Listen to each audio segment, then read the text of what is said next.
Hello, everybody. Welcome to another Kansas Missing and Unsolved podcast. I'm your host, Ricky Tebrugge, and here in Kansas, and joining me from the cottage in his part of Kansas is Derek Releford. How you doing, Derek? Doing good, man. How you doing, buddy? Not too bad. I'm noticing we don't have names at the bottom of our screen. Let me fix that real quick. What happened? I can fix that. I just have to go up here to show display names, and I Oh, have there to we change go. my name to Derek Releford. We do a lot of shows out of this studio, Okay. so we just usually keep it in the cottage. And sorry for the little boo boo on the post on the should, and I saying 11:30. It was supposed to say 9:30. Yeah. So for But we're some here. reason, we have multiple people, multiple shows are recording with our virtual studio. Right. And so we're all over the country, so it's been a nightmare, but for some reason it's stuck in Pacific time, so it's unless you're good at math, it's really hard to Well, 11:30 would be East Coast. well, no, but because I scheduled it for 21:30, so yeah, the whole thing's mixed up. Yeah, I did it wrong, but anyway, we're here, we're gonna do some shows. Ricky, I'm just gonna handle production. You go ahead and post any comments that you see. Okay. And let's go ahead and get started here, buddy. All Let's right. talk about our buddy Kenny Wright check. Okay, so far, let's see Trisha Arnold saying hello, everyone. Heather Berry says, hey, guys. Roxanne Fisher says, hey, y'all. Baby Blue Eyes says, hello, everybody from YouTube land. Chris Unruh says, hi, Ricky and Derek from YouTube land.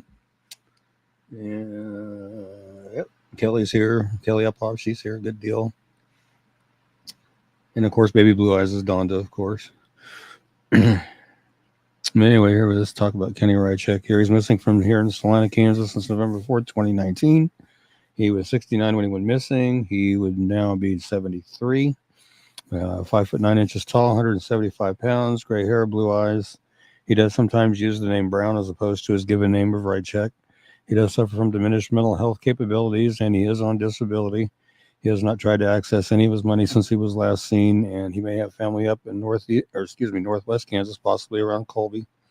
He was last seen at the Gospel Mission in Salina. Apparently, he was taken there after being evicted from his apartment and was having an issue with the residents there, and that's when he decided to leave there, and he hasn't been seen or heard from since then.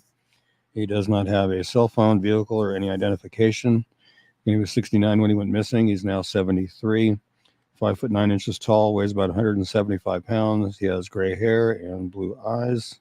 If you have any information regarding Kenny's disappearance or you know of his whereabouts, please call the Salina, Kansas Police Department at 785-826-7210 or Crime Stoppers at 785-825-8477, or you can text SA TIPS to crimes, which is 274-637, or visit pd.salina.org and follow the Crime Stoppers link to submit a tip. Or you can call KBI at 785-296-4017 and see if we can help get Kenny located and back to where he needs to be. And Kimberly Garrison is joining us from over in Chapman. Post the comments when you read them. There you go. And Trisha is saying, please share out the podcast so it can reach more people. And it cut off the rest of her comment. I say you can help.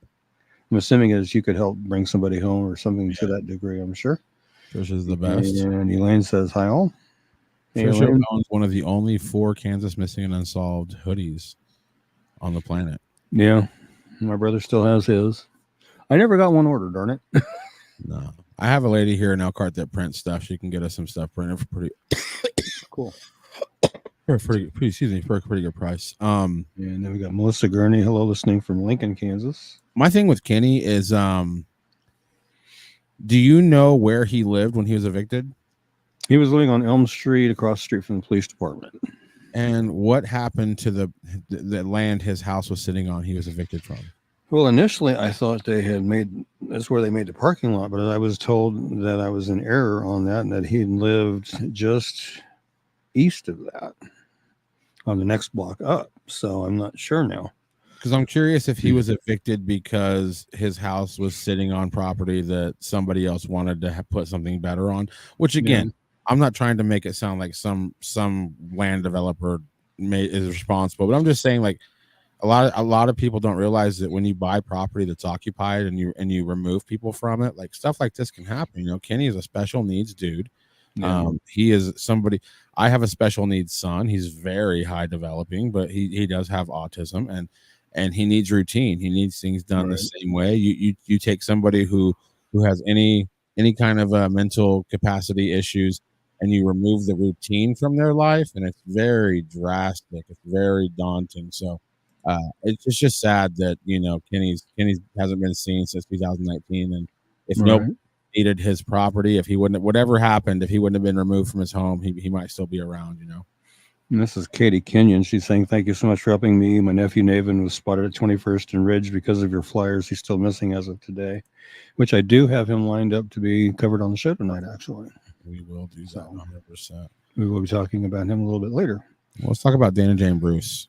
Okay, I'm going to make this easy on myself. I'm going to pull her flyer up so I can read it better because the screen, I don't know if it's my new computer or what, but it's a lot smaller now. And oh, wow. So I have to do it the hard way. Oops. Sorry about that. It's cool, man. I forgot to silence that little son of a gun. Another flyer, probably. Good gravy. Okay, let me silence this thing because I don't want it bothering me. Okay. Dana Jane Bruce is missing from Sedalia, Missouri since October 4th, 2008. She was 23 when she went missing. She's now 38. She's 5'2", 98 pounds, brown hair, green or hazel eyes. She was last seen at her children's babysitter's home in Sedalia. She left the children there earlier that day so she could go out for the evening.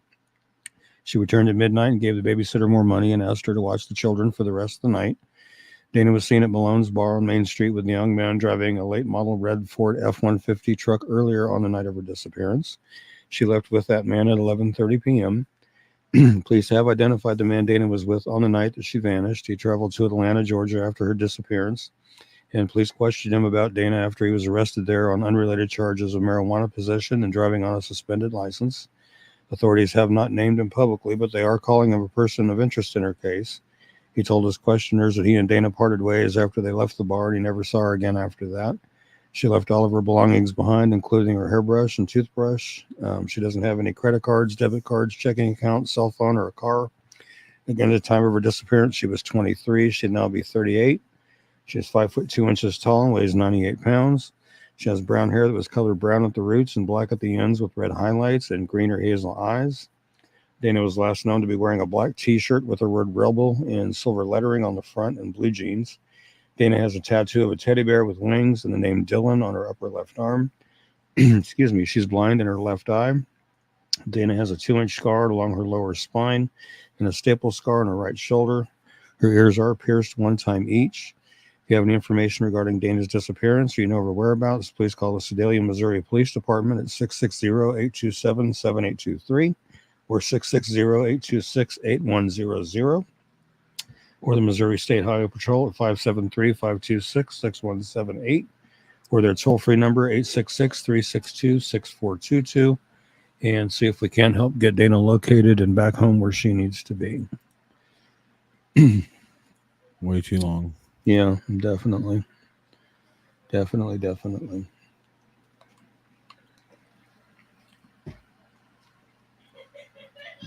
I wonder if her kids have ever seen this show or if they've seen the flyer. It seems like they were pretty small whenever this happened. So I'm curious how much they remember, And Dana's aunt says hello from Leavenworth. And she says, thank you for sharing Dana's flyer. And you're very welcome, Ellen. You're always curious how much a kid remembers when they're really young when something like that traumatic happens. Yeah. It's pretty wild. Well, let's talk about our good friend Alexander Perez. Okay. Misty is asking, you made a flyer a while back for John Parton, JP Parton. Can you guys cover him again, please? Yep, we sure can. Definitely. More than likely, we can get him on next week's show, probably. Yeah. More than likely. Because we have a lot on tonight, so I'm digging up Alex's so I can read it better also. Here. You stupid computer. It jumped on me when I was trying to open it and maybe do the wrong thing. Open up the wrong way. Here we go. Alex Perez missing from Ulysses, Kansas since December 20th, 2020. He was 35 when he was missing. He's now 38. 5'11" tall, 235 pounds, black hair that he shaves nearly bald, and brown eyes. Alexander called a family member on the phone on December 1st and said he'd be coming over to do some laundry. He never arrived at the family member's home in Ulysses. Alexander has not been heard from or seen by family or friends since then. He had been staying with family and friends prior to his disappearance. It's believed that Alexander may still be in the local Ulysses area, or he may be in Garden City or surrounding areas. At the time of his disappearance, he was 35. He's now 38. He's 5'11", weighs 235, has black hair. He shaves nearly bald and brown eyes. Has a tattoo of a bumblebee on his face underneath his left eye. He has Perez tattooed on one of his arms. He has a tattoo of a cross on a chain across his chest. If you have any information regarding Alexander's disappearance, you know his whereabouts, please call the Grant County, Kansas Sheriff's Office at 620-356-3500, or the Ulysses, Kansas Police Department at 620-356-4600, or KBI at 785-296-4017, and see if we can't help get him located and back where he needs to be. And just kind of refresh everybody's memory. They did make an arrest in his case. 44-year-old Oscar Corrales of Garden City was arrested on a warrant for second-degree murder connected to the death of A.J. Perez. So apparently they must have some evidence that would point in that direction. Oscar was also arrested for racketeering, possession of meth with intent to distribute, possession of drug paraphernalia, and theft. The additional charges were based on an investigation by the Garden City Police Department and the Finney County Sheriff's Office. So they do have him in custody. As far as I know, he's still in custody. I'm not sure. I have not heard anything different from that. I haven't either. But if you guys have any information that could help bring Alex home, please call that in, no matter how minute you might think that information may be. Please go ahead and call it in. Yeah. It's just good. We read this flyer week in, week out for 2.5, 3 years. And oh, man. Yeah, we did. I got pretty cynical about it. I didn't think anything. We were just, to me, I was kind of like, well, we're just reading this to make his family feel better. But whenever we started hearing they were searching, out there on Burnside Drive, which they had searched out there a few months before that arrest. I think I'm getting sick, but it wasn't quite as publicized. But when the arrest happened, that was when it's little things like that restores your faith in the process, and how things work, the legal system. And it took like 3 years, but they did get an arrest in this way. We still haven't found Alexander, but they do have somebody in custody involved. Yeah, Heather Berry is asking, how can you be arrested for murder if there's no body? Did he actually confess to killing Perez? That they've never released, so we don't know. That's a good question. That we don't know. I don't know. And Larissa is asking, why did it say the man was arrested due to his connection with Alex? Well, they arrested him on a warrant for second-degree murder, so apparently they have evidence that apparently is leading him down that road, or they wouldn't have charged him for it, I guess. Early on in the case, there was something shared on Snapchat, and somebody had made some pretty crazy comments and stuff. So, I kind of want to speak to this for a second, Ricky. Like, I don't know what caused. That's a great question. And honestly, I'd never met Alexander Perez, but we've been covering his case for a while. I'm pretty friendly with several of his family members. Still to this day, I'm Facebook friends with several of his family members I've met since we started covering his case. And now we haven't talked about Alexander in over a year, and we're just liking each other's posts about our lives and stuff. And as somebody who's close to people who are close to Alexander, it's really easy for me to be like, okay, we got an arrest, let's fry this guy. But I mean, if you're this other guy and you're his family, you have to be sitting here being like, wait a minute, what happened to innocent until proven guilty? You know what I mean? Like, we have to be careful with acting on emotion and knee-jerk reactions. It does sound like, with like a 2.5 to 3 year period between him going missing and an arrest being made, I just have to believe and have to have faith that Garden City Police Department and any other organization, federal or statewide, that was involved in doing the investigation on this case, I just have to have faith that they know what they're doing and they're doing the best they can. And if I think that they could do any better, then I should go to their website and apply for a job. Like, until I'm working for them, I should shut up, kind of. Right. So just, but the thing I want to speak to is, you all have smartphones in your hands. You all have little television stations in your hands. Recently, I drove by what ended up being a crime scene from what's now a nationwide store. All we did was film literally for 10 seconds a bunch of police cars, and that ended up all over the world. Now, I'm not telling that. The only reason I'm telling you that story is that a guy like me who dropped out of high school and in like the early 2000s uh, had footage that got seen all over the world because I have a television station in my pocket. Your phones are tools, people. They can call people when you need help. They can take pictures of crime scenes. They can record, illegal activities. Your phones are your tools, and you should treat them as such. They just happen to go to YouTube, and they just happen to go to Facebook. But your phone is a tool, and never forget that. Right. Definitely. Ciphers. Definitely. Yeah, Gina Cyphers.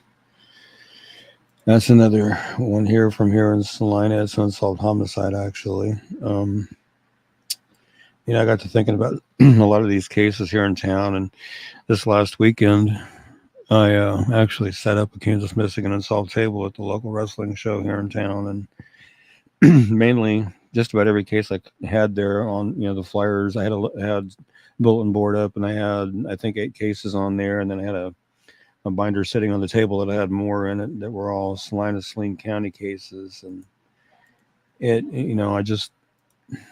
I want to highlight those cases because it's like I never see anything like in our local media saying, Salina Police Department is still looking for information in this case, or Salina Police Department is looking for information for this missing person.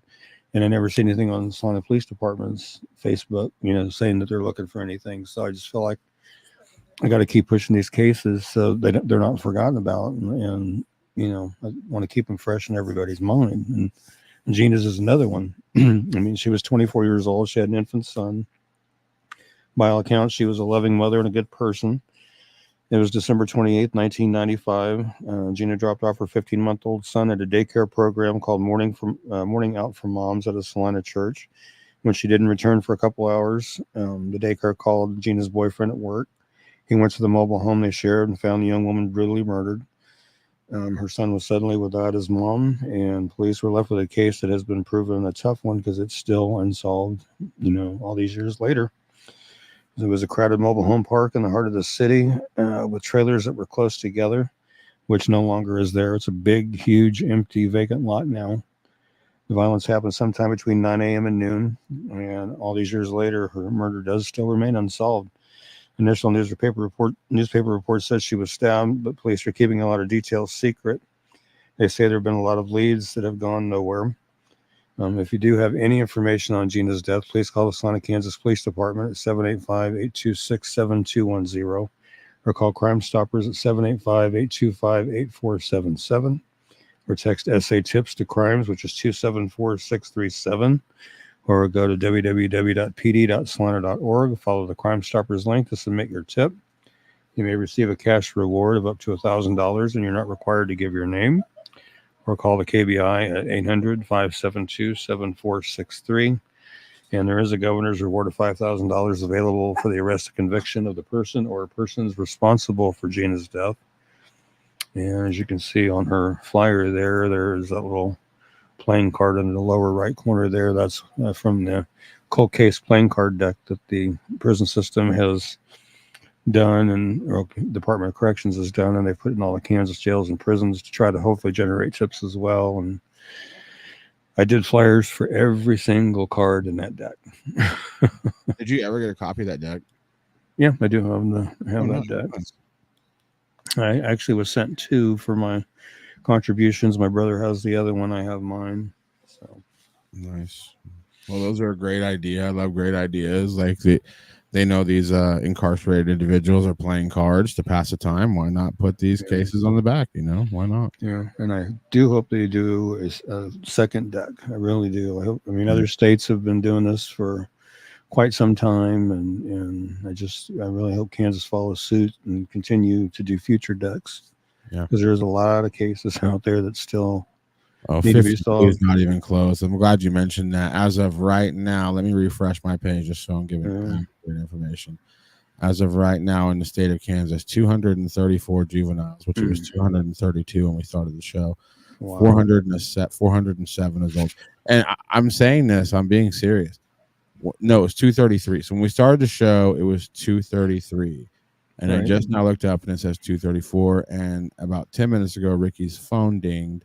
And typically, Ricky, I'm going to disparage you a little bit, but it's for love. Ricky doesn't have a lot of people hitting him up. It's usually detectives saying, hey, so more than likely when Ricky's phone dinged, might have been this person that was just updated. There's another missing juvenile in the state of Kansas. Like this is an active problem. 52 cards we would have to do several decks just to cover our missing juveniles, and then 407 adults. It's just wild. Lots of missing in our state here. Yeah. Let's talk about Trevin Lyles. This is one I actually did yesterday for his mom. Trevin Lyles, missing from Lawrence, Kansas since April 26, 2024. He's 14. He's 5'10", 170 pounds, black hair, brown eyes. He's last seen at Wendy's on 6th Street in Lawrence. He's 14. He's 5'10", 170 pounds. And I confirmed that with mom. She said, yeah, he's a tall kid for 14. Has black hair and brown eyes. If you have any information regarding Trevin's disappearance, you know his whereabouts, please call the Lawrence, Kansas Police Department, 785-832-7509 or 785-843-8477 or KBI at 785-296-4017. See if we can't get Trevin located and back to where he needs to be. He got hold of his mom, I guess, a couple nights ago and told her he was going to be home by like 8 or 8:30 that night and never did make it back home. So he's still out there somewhere. Yikes. So see if we can't help get him found and back home. Pretty young to be out there on the streets. Cool name, Trevin. I don't think I've seen that one in the past. That's a good name, Trevin. I was born with the last name Trevino. I was adopted by my stepdad. Okay. But Trevin, I've never seen somebody named Trevin. Well, that's pretty cool. Trevin, if you're seeing this, go home, buddy. Go to school. Get some education. Take over the world positively. Do good things. Use your brain, Trevin. Hopefully you're safe. If you're missing on your own volition, please consider going home and, being a kid. Be a kid. Don't try to grow up too fast. You don't want to try to grow up too fast. Trust me, once you become an adult and you have bosses and landlords and creditors and, bill collectors, dictating everything you do, it's no longer fun. So if you're missing on your own volition, consider going home and just giving it another shot. Just give it another shot. You know what I mean? Let's talk about Sharetta. Okay. She's actually 14 years old, missing from Wichita, Kansas since April 26th of this year. She's 5'1", 150 pounds, black hair, brown eyes. It's believed that Sharetta may be with Navin Joseph Varon, who's also considered a missing endangered runaway. It's believed they may be trying to either get to Trinidad, Colorado, or Las Vegas, which apparently he was seen in Wichita again, so he's still local for right now. Again, she's 14. She's 5'1", 150 pounds, has black hair with maroon dyed tips and brown eyes. She was last seen wearing a black V-neck sweater and black and orange pumpkin print pajama shorts. So if you have any information regarding Sharetta's disappearance, you know her whereabouts, please call 911 immediately or call the Wichita, Kansas Police Department at 316-660-9456 or 316-660-9452 or 316-263-6011 or the KBI at 785-296-4017. And looks like, Katie's saying this morning both of them were at the Quick Trip on 21st and Ridge. So they are still together. So we'll see if we can help get them located and get them back to where they need to be. 14 years old, man. Yeah. It's really young. And I know if you have a hard life, 14 can be really old too. But I think anybody that's had a hard life and were somebody who could honestly say at the age of 14 that they felt like that they had some grown-up experiences, I really do think that if you ask them, like, 20 years out of that, on the other side of that, where hopefully they're in a better spot, they would more than likely be like, I was a kid, like I was a kid when I was 14. Right. It's tough when you're 14 and you have to be put in adult situations. But my message to anybody under the age of 18 that we cover on this show, and if you're missing on your own volition, don't underestimate the power of being a kid, because once you're not a kid anymore, it's over. Yeah. It's over.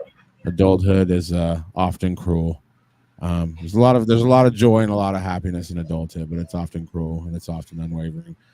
So definitely don't forget to enjoy to be a kid. Ricky, let's cover this case here. We got Haven.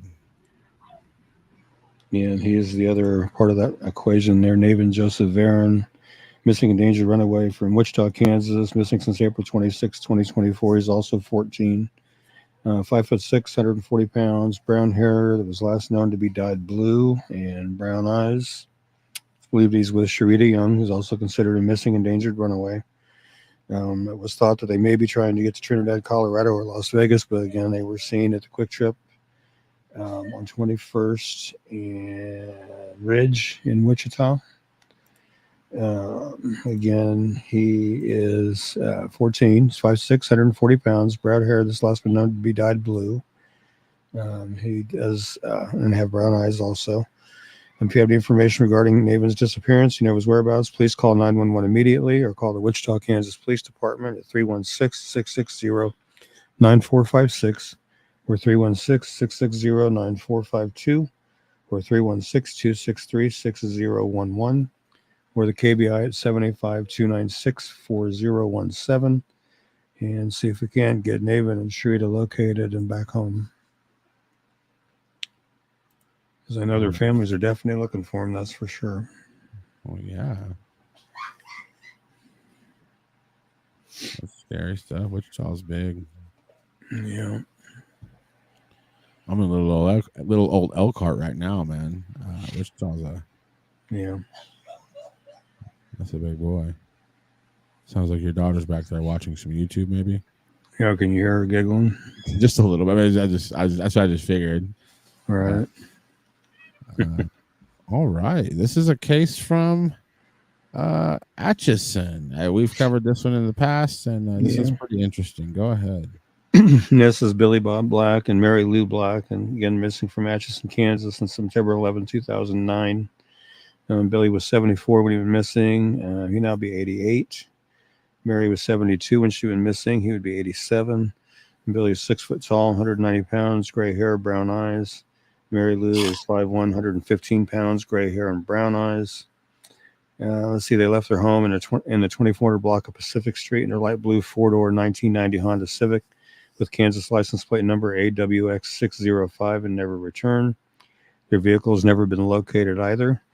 It had paint missing from the hood, and its exhaust system is loud and dangles from the undercarriage. After their disappearances, the lights were found turned on in the Blacks' home. Billy and Mary's driver's licenses were there, as well as a checkbook and some cash. And Billy's insulin was in the refrigerator. They had one son together, and by the time of their disappearance, both Billy and Mary had severe health problems. Billy was stressed from having to care for Mary and told her son it would be better for him if his parents weren't around.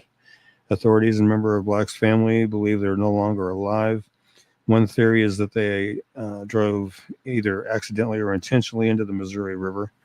Little evidence is available in their cases, and their disappearances do remain unsolved.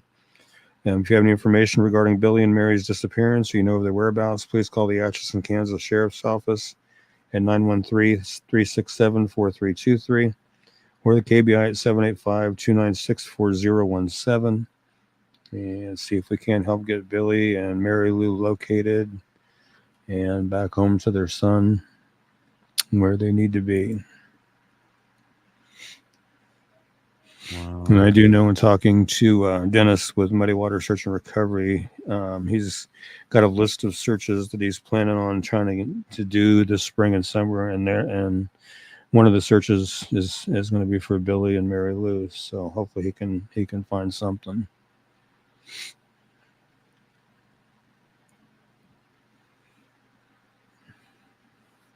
Wow. There's a lot of cases where it's like the elderly husband and wife, it seems like. When you first put this out there, I thought this was the elderly couple from my neighborhood in Phoenix that I told you we made a flyer for. Yeah. Yeah, I thought that was them, but no, it's different. That was pretty wild. That's still unsolved too.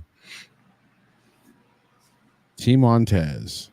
Yeah, this is one that I know Misty Hilton, she's been really pushing and sharing and really trying to make sure he stays out there in the forefront and in the front of everybody's mind, so everybody knows he's missing and try to get him found. And it's just a really very bizarre case all the way around. It's just like he vanished off the face of the earth. It's really crazy. He's missing from Lee Summit, Missouri since February 1st of this year. He's 19. He's 5'10", 135 pounds, black hair, brown eyes. He's originally from Tennessee. He did have a mental breakdown on January 31st, 2024 in Kansas City around 3:45 in the morning. He went to St. Luke's Hospital located in the Plaza area for treatment. After his episode, T. Montez's family purchased him a Z-Trip to the Greyhound bus station so he could travel to St. Louis to be with his grandmother. He left his cell phone behind in the Z-Trip. He has not had any contact with anyone since then. He does not know his way around Kansas City as he is from Tennessee. He was last seen walking on Troost at the beginning of the month. Again, he's 19, he's 5'10", 135 pounds. He has black hair and brown eyes. He's last known to be wearing a royal blue Price Chopper polo shirt, dark green sweatpants, and black high-top Nike shoes. If you have any information regarding T. Montez's disappearance or you know of his whereabouts, please call Missouri State Highway Patrol Troop A at 816-622-0800 or the Kansas City, Missouri Police Department at 816-234-5043 or 816-234-5111 and see if we can't get T. Montez located and back home to his family. Because I know they're really worried about him and wanting to get him home. Is that page picked up much since you took over the Missouri Missing Unsolved page? Or a little bit. A little bit. It's really just establishing relationships with Missouri detectives to get it as busy as. And the thing is, you don't want to have a busy missing persons page. But the truth is you're covering a few flyers in Missouri, but there's got to be a lot more. Yeah. And Donda's asking, didn't Adventures with Purpose search for Billy and Mary Black? And I believe they did do a search for him. I don't know if anything was ever found, but yeah, they did. Wow.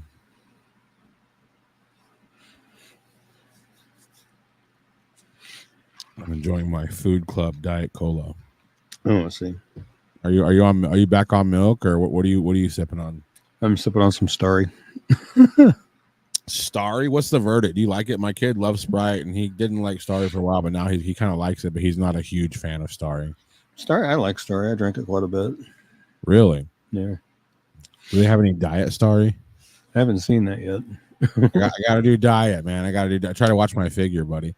Let's talk about Mary Georgia Lang. This looks like this. She disappeared back when I was barely a year old, a while ago. Yeah, back in 1983, October 21st, from Hayes. She was 31 when she was missing. She'll now be 71. She's 5'7", weighs 124 pounds, has light brown hair and blue eyes.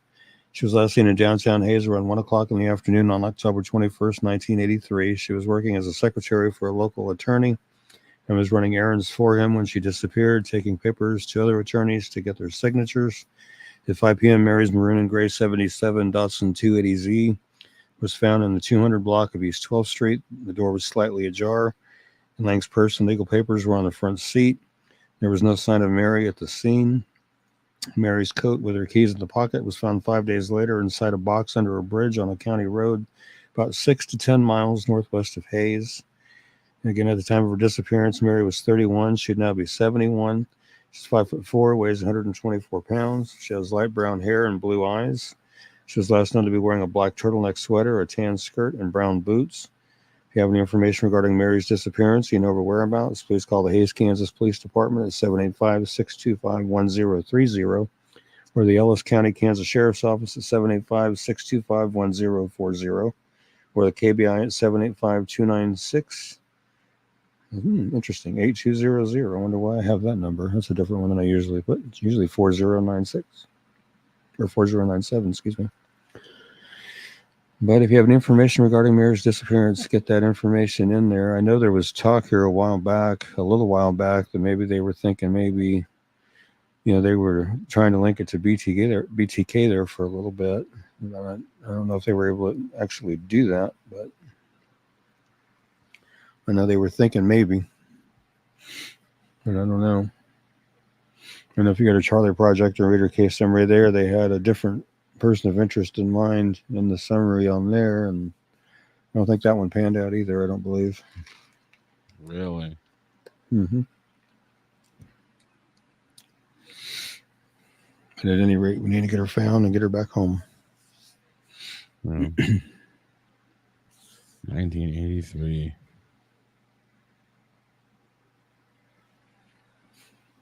I wish there were like people who did like, true crime podcasts. Like, we don't do true crime. We just like read flyers and have open discussions, Yeah. But like, I wish there were like some Kansas, like just a whole gaggle of true crime Kansas podcasters that would watch our show and just start deep diving all these cases you pull up here.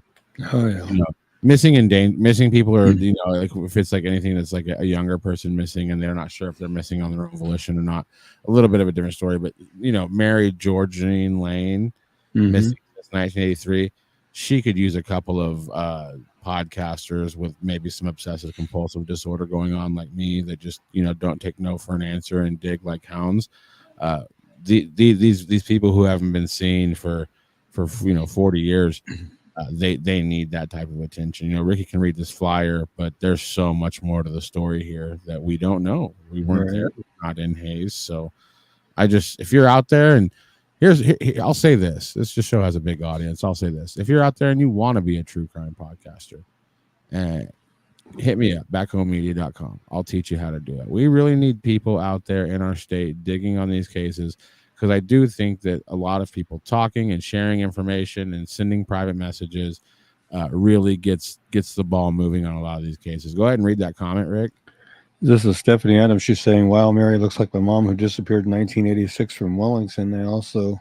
They were also close in age. We did find some of my mom's remains in 1994. It's still unsolved." Who was your mom, Stephanie?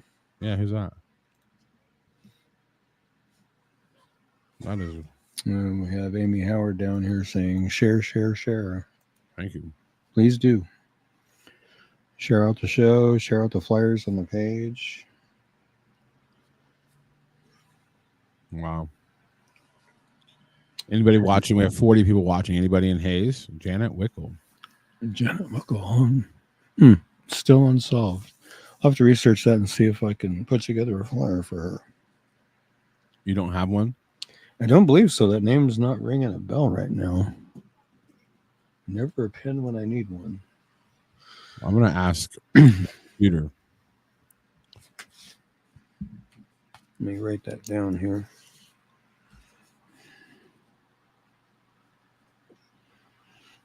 How do you spell her mom's name? Janet? Yeah, if it's Wickle, I'm not sure. W-I... K-E-L. K-E-L. Yeah. I'm asking the AI. I said, okay. Can you tell me everything you know about missing person Janet Wickle?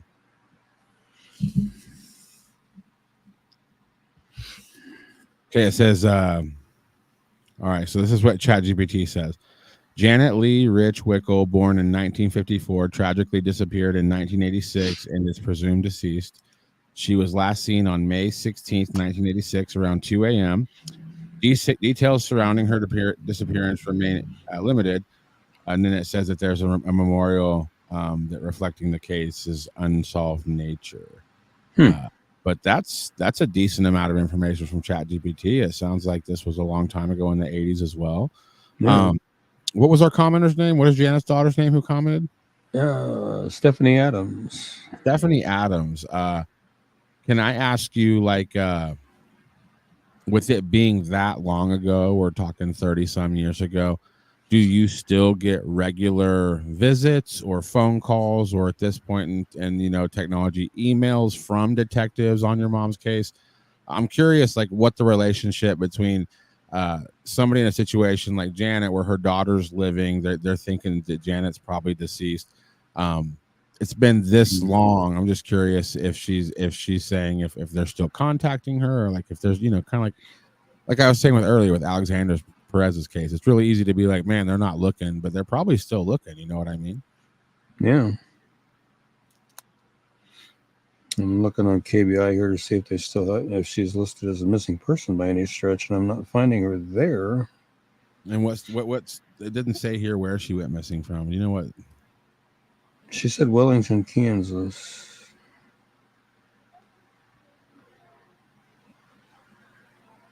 Okay. Well, that's Yeah. we will try to get a flyer going for that. We're Yeah. sorry that you haven't seen your mom since that Should be long. that link that you were just reading from. That's actually just from Chat GPT, but I will send you that. Okay. I'll send you that right now on We Facebook. did. She said we did find teeth and verified it was her. Okay. Did they? Uh, I'm assuming they verified their DNA. Some of the okay. remains were found in Corbin, Kansas. And Shelly Kramer says, "Doing a great job. Thank you, Aunt Shelly." She's watching down there in Texas. Oh, nice. Yeah. She's actually my cousin that I had talked about. I can't remember how many shows ago. Ashley Buck that was murdered by her estranged husband down there. That's actually Shelly's daughter. Hey, I just want to tell everybody to keep sharing flyers, keep sharing this show. 233 juveniles missing. Somebody went home just now. I'm watching this in live time. Love you too, 233 Aunt Shelly. juveniles right now. So somebody's been found in the juvenile department. Still 407 adults, but Wow, that's good. One person has gone home. That is a victory, and we will take it. That is awesome. Yeah. Well, we will get as much information as we can on Janet's case, and we appreciate you commenting. That's really tough to not see your loved one for that long, and we will definitely make a flyer and definitely learn as much as possible about that. Ricky, let's talk about Colton Ross Barrera. From what I understand, his father is from my neck of the woods, Elkhart, Kansas. Really? Somebody told me that. I don't remember who, but somebody told me that his dad had at least used to live in Elkhart, Kansas. Okay, this is Colton Ross Barrera, missing from Russell, Kansas. It's September 26, 2008. 17 when he went missing. He's now 33. He's 5'9", 135 pounds, brown hair and brown eyes. A friend dropped him off at an outdoor skate park. Colton was supposed to call his friend when he wanted to be picked up, but he never did. Police believe he left on his own accord, but Colton's family doesn't believe this. He wasn't having any problems that would cause him to run away, and he did leave his wallet and ID behind. There is information that does suggest that Colton may have been killed and his body hidden. His case does remain unsolved. If anybody has any information regarding Colton's disappearance, you know his whereabouts. His mom is requesting to call the Kansas City field office of the FBI at 816-512-8200 first. Or the KBI at 785-296-4017. Or the Russell County, Kansas Sheriff's Department at 785-483-2151. See if we can't, help get Colton found and back to where he needs to be. It's been a long time, and like I said, apparently they've gotten recent information that suggests that he may have been lured to where he'd went to and was murdered and his body hidden. So see if we can't help get him found and back home. So I'll start this conversation with saying this is 100% speculation. But somebody you had been in contact with back in the day was saying that like maybe there was multiple cases where they had multiple friends related in the in social media and stuff, and they're not even from like the same towns and stuff. Do you know if that sort of rumor mill died down, or the people who were telling you that stuff? Have you seen anything about that recently, or was anything dug up of that? I haven't heard from her in a very, very long time. She was basing that on the fact that she was looking at the profiles of all these missing people and that they all shared common friends. So she was thinking from that maybe they were all within the same circle. That she said she was going to dig further into it and see what more she could find out. And like I said, I haven't heard from her in a very, very long time. So I don't know what she found out or anything, if anything. So it'd be nice to hear from her again. So if you're out there and you're watching, get a hold of me and let me know what you found. Yeah. The thing is like, like I said, nobody likes speculation or anything like that. But at the end of the day, like when you have these cases that are there's this many days that have gone by since anybody's heard from these people, this is not me speaking on behalf of Ricky or Kansas Missing. This is me speaking on behalf of Derek Evan Releford and that person alone. I feel like once you hit a certain time, it's okay for Hail Marys. You know what I mean? Like any kind of lead.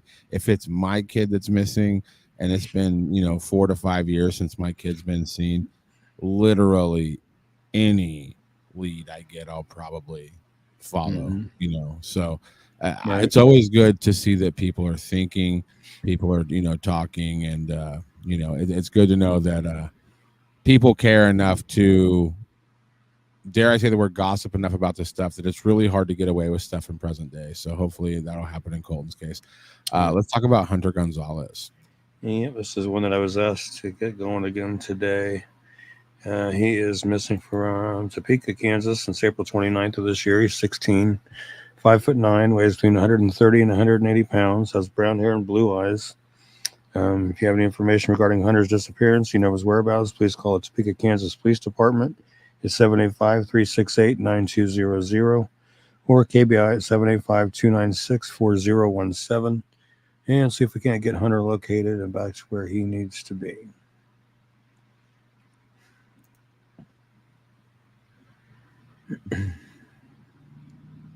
Is it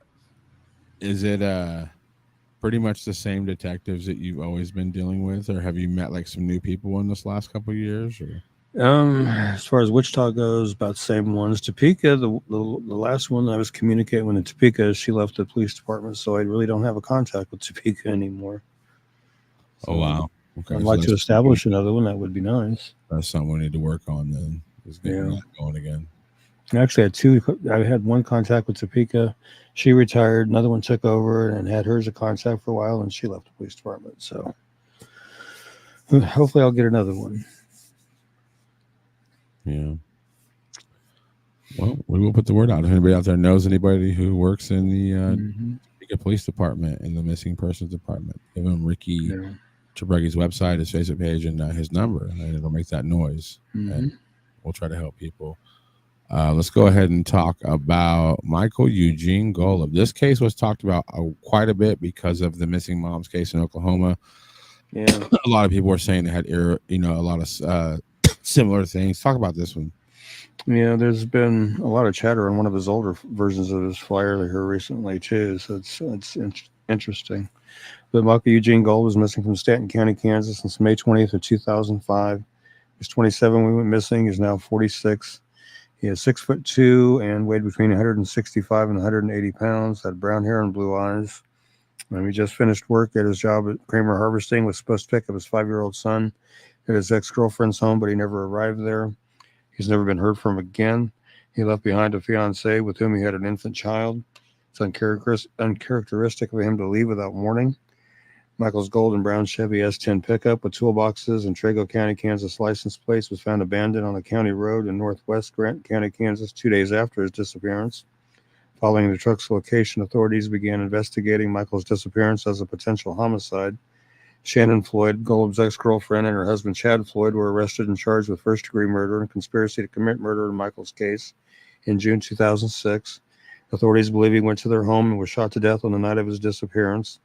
There was a great deal of animosity between Shannon and Michael, and they frequently disagreed over child support and visitation issues relating to their son. Michael's blood was found on the Floyd's front porch. The Floyd's defense attorney said there was insufficient proof that Michael was dead and suggested he'd committed suicide or left of his own accord. At the couple's July 2007 trial, the jury was unable to reach a unanimous verdict, and a mistrial was declared. The second trial also ended with the jury unable to reach a verdict. Michael's body has never been found, and the foul play is suspected in this case due to the circumstances involved. If you have any information regarding Michael's disappearance, you know his whereabouts, please call the KBI at 1-800-572-7463 or 785-296-4017. See if we can help get Michael located and back to where he needs to be. I was talking to his sisters for a while. They don't live here. I think some live in California, and I just haven't talked to him in a while, but yeah, that whole thing's rough, man. Yeah, and this is Kat Goebel. She's saying, "Hey, friend, thank you so much for all the help you gave me at EMCU." We're very welcome, Kat. That's the Endangered and Missing Children's Unit, Wichita Police Department. Nice. And I do need to get your dad's flyer going again. Has there been any recent developments in his case at all, Kat? Wow.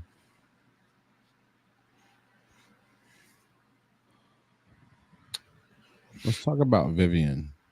This is actually an updated version of her flyer. I added the top 4 pictures today because initially I just had the bottom one. I remember that. I was emailed the other 4 today, as a matter of fact. She's missing from El Dorado, Kansas since April 13th of this year. She's 15, 5'2", 125 pounds, brown hair, brown eyes.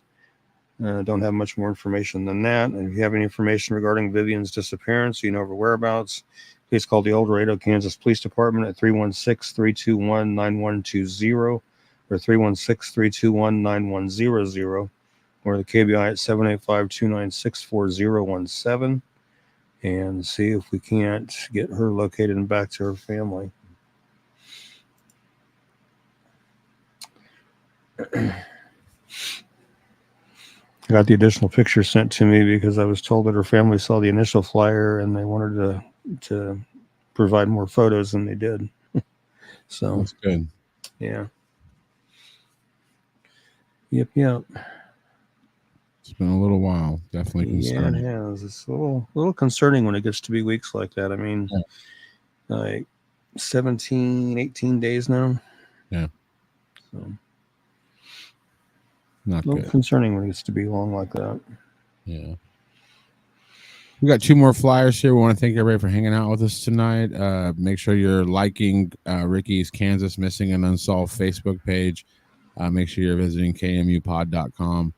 And keep tuning in every Wednesday night. We'll probably go back to 9 p.m. next week. I had I do another show on Wednesdays, and we had some guests in studio tonight, so I pushed the show 30 minutes. But we'll be here at 9 p.m. next week, no problem. Every week until Ricky's boss says no. That's what we're gonna do. 2 more flyers, Ricky. Let's go ahead and cover Edwin Bennett. Okay, this is one that I've done a flyer for him in the past, and he had been located, and I was asked to get him going again. He's missing from Pittsburgh, Kansas since April 26th of this year. He's 17, 6 foot tall, weighs between 148 and 170 pounds, probably closer to the 170 pounds. Has reddish brown hair and blue eyes.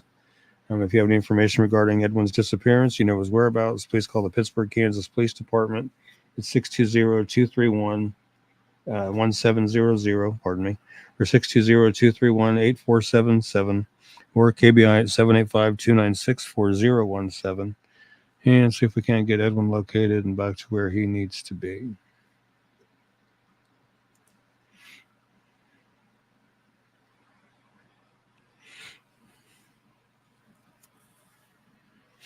Yeah. Yes, Edwin, you're 17, you're getting close to being 18, let's go back and take care of business the way you need to get it taken care of and graduate high school, celebrate your 18th birthday, and then, figure out the rest of what you want to do, Agreed. And just do it the right way. You got a long ways to go.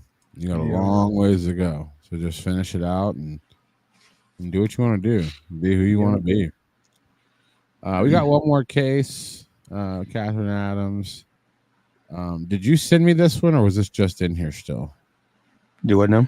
Did you send me Catherine for tonight, or was it just in here still? I think I did send it to you, actually, I believe. Okay, I don't know if you had updated it or not, but we'll probably cover this one for a while because it's April and it's right around the time. So definitely want to keep this in the people's periphery. It's another troubling Salina, Kansas case that, I remember I was working at Boston Truck Plaza at the time, and I remember we had a lot of rain that year, a lot of flooding, and I'm sure that probably hampered investigative efforts because I'm sure it washed away a lot of stuff. But, Catherine Adams, she's missing again from here in Salina since April 29th, 1993, so just barely over 31 years. She was 35 when she went missing. She'd now be 66. She's 5'4", 120 pounds, brown hair and brown eyes. She was last seen at 4:30 in the morning on April 29th, 1993, Quick Shop convenience store in 1700 block of West Crawford here in Salina. She drove a full-size white Ford van with "She Has Legs" written on the sides in blue lettering. That quick shop does still stand, but they tore down the original small building and rebuilt a great big building. A lot more gasolines, so. But there is still, I mean, it's still a quick shop, so I mean, it's just a lot bigger. Her van turned up abandoned at 5:45 p.m. the day after Catherine's disappearance at Russell's Restaurant in the 600 block of West Point Boulevard, which is like 2 blocks to the north and barely to the east. 2 blocks to the north. The restaurant was closed for remodeling at that time. The van was spattered with mud on the outside, blood soaked on the inside. Large amount of blood was also found at the storage unit in West Salina, where Catherine, who was a saleswoman for Legs Pantyhose, picked up her stock each morning. There was no sign of her at either place, and she's never been heard from again. Police speculate someone attacked Catherine when she went inside the storage unit. It appeared they interrupted her in the process of loading the merchandise in her van, leaving the door of the unit open. Catherine was separated from her husband at the time of her disappearance and had a teenage daughter. Her case does remain unsolved, and foul play is strongly suspected. If you have any information regarding Catherine's disappearance, you know her whereabouts, please call the Salina, Kansas Police Department at 785-826-7210. Or Crime Stoppers at 785-825-8477. Or text SA TIPS to CRIMES, which is 274-637. Or go to pd.salina.org and follow the Crime Stoppers link to submit your tip that way. Or call the KBI at 785-296-4017 or 1-800-572-7463 and see if we can't get Catherine located and back to where she needs to be. And it's been, like I said, just over 31 years, and it's time to bring her home. Yeah. And Russell's Restaurant is still in business as well. Marlene Howard Benjamin was asking, have they rolled out the estranged husband? As far as I know, I don't know. I don't know if they're still looking at him or not. Honestly, I'm not 100% sure. I wondered about that myself. Yeah. Well, it's been a heck of a show. We want to thank everybody for hanging out. We're going to get to all these comments, and then we'll be back next Wednesday at 9 p.m. this time. Any cases you want us to cover next week, feel free to message the Kansas Missing and Unsolved Facebook page and just let Ricky know. If you know of any cases that Ricky does have flyers for, and maybe the flyers are very old and we haven't had any attention to them. Sad to say, there's a lot of flyers that we have on Ricky's site that could probably use a touch up. So if you see any inconsistencies, let us know. Ricky's down to help whenever he can when he's not working his job. But we want to thank everybody for being here, and Ricky's gonna say a prayer for this show, for everybody watching in the state of Kansas, and really just everybody here on this planet. But we appreciate everybody for being here. Right. Real quick, I want to go over a real quick update on the Suzanne Morphew case up there in Salina, Colorado. She went missing on Mother's Day 2020. Okay. Her body was found in an unrelated search in September of 2023. The autopsy results came back, and the final diagnosis was homicide by unspecified means in the setting of, I hope I say this right, butorphanol, asparone, and medetomidine intoxication, which basically those compounds are combined together to make a tranquilizer for animals, is what those are. There's a reported history of recovery of partial skeleton, medical report, and clothing scattered in and around a shallow grave. And I don't know if I'm saying this right either, Squatch County, Colorado. Positive dental identification at the time of autopsy examination. Reported history, decedent was reported missing in Chaffee County on May 10, 2020. Her bicycle and helmet were discovered without significant damage in separate locations within the county. No indication of perimortem trauma. Postmortem toxicology of femoral trabecular bone identified butorphanol metabolites. Boy, I can't even say these. Asparone and metamidine, something like that. Positive DNA ID, right and left femurs. Clinical history, decedent was receiving maintenance Rituxan chemo after complete remission of recurrent follicular lymphoma.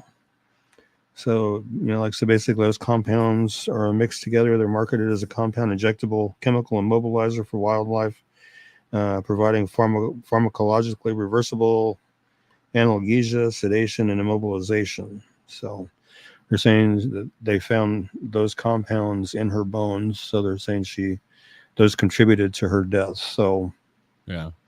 now I would say they were going to have to really take another look at Barry, I would say, but that's going to be Yeah. up to investigators, I guess. But now they know that she had those compounds. Because if you recall, when they searched the home, they found a dart gun, they Mhm. found a dart, they found a syringe that's used to inject those chemicals into the dart.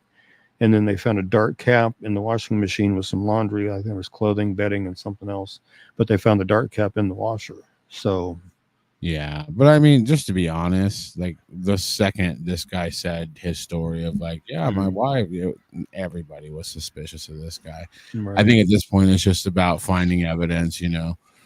Rick, I do have to end this. I got to get out of here. The stores Okay. are going to close any second, but just go ahead and get us a prayer and we'll get Sure. out of here. And then I'll give you a call a little bit later. Okay. Well, Heavenly Father, thank you again for bringing us together tonight to cover these cases. As always, we hope that somebody will have, the right heart, the right information and call it in so we can close some of these cases, bring some people home, solve some unsolved murders, until we see each other again next Wednesday. Keep everybody safe, keep everybody healthy. God bless and amen.